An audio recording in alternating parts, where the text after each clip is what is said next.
આ જંગલ એવું છે, આમાં કોઈ સામાન્ય માણસ ખોવાઈ જાય તો એને એક વિચાર થાય કે આમાં ખાવું શું, કંઈ છે તો નહીં.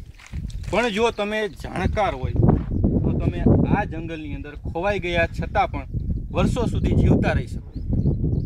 એમાં આ ખોરના જે આ પાંદ આવે છે, આ પાંદ એને તમે તોડો એટલે છીડ નીકળે. એ છીડ કાઢી નાખો પછી અંદર છીડ આવતું નથી આની અંદર.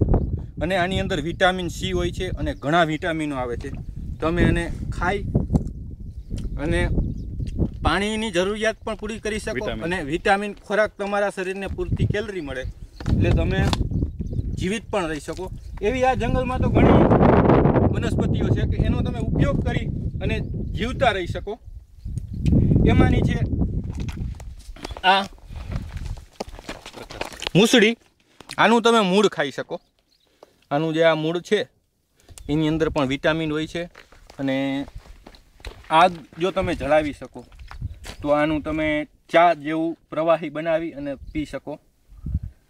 આવા થોર કદાચ વરસાદ ના હોય તો પણ ઉગ્યા હોય છે અને માણસ મૃત્યુ પણ પામતા હોય છે ભૂખને હિસાબે. જો એને સાચી માહિતી હોય કે આ પાંદ ખાઈને જીવી શકાય તો એ વર્ષોના વર્ષો જીવી શકે જંગલમાં. વાહ સાગરભાઈ, ટેસ્ટ કરો.